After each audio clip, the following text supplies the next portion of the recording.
Doctor ইউনূসের আগমন শুভেচ্ছা স্বাগতম।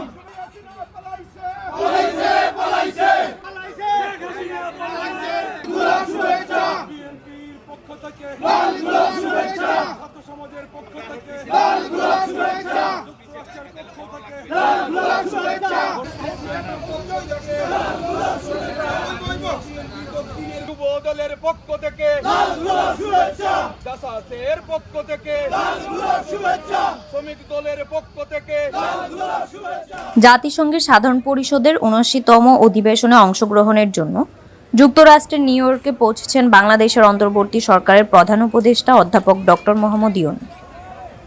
সোমবার নিউ ইয়র্ক সময় রাত 10টা 10 কাতার এয়ারওয়েজের একটি বাণিজ্যিক ফ্লাইটে তিনি নিউ ইয়র্কের জন এফ কেনেডি আন্তর্জাতিক বিমানবন্দরে অবতরণ করেন। শেখ হাসিনার ভয় নাই, রাজপথ ছাড়ি না, শেখ হাসিনার সরকার অবৈধ সরকার মানি না, মানব না। প্রধান উপদেষ্টার আগমন উপলক্ষে বিমানবন্দরে বাংলাদেশের জাতীয়তাবাদী দল বিএনপি এবং যুক্তরাষ্ট্র আওয়ামী লীগ নেতাকর্মীদের মধ্যে পাল্টাপাল্টি কর্মসূচি অনুষ্ঠিত হয়। এদিন সন্ধ্যা থেকে যুক্তরাষ্ট্র বিএনপি ও তাদের অঙ্গ সংগঠনের নেতাকর্মীরা বিমানবন্দরের বাইরে জড়ো হয়ে অধ্যাপক ইউনূসকে স্বাগতম জানিয়ে বিভিন্ন স্লোগান দেয়।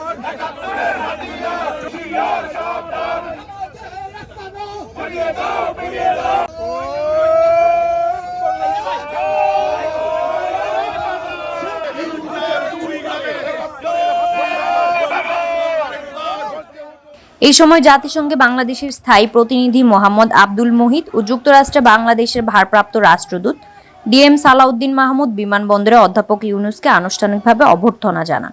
সেখান থেকে মোটর শোভাযাত্রা সহকারে তাকে ম্যানহাটনের অভিজাত একটি হোটেলে নিয়ে যাওয়া হয়। এর আগে প্রধান উপদেষ্টার বহনকারী ফ্লাইটটি ঢাকার হযরত শাহজালাল আন্তর্জাতিক বিমানবন্দর থেকে সোমবার ভোর 5টায় উড্ডয়ন করে।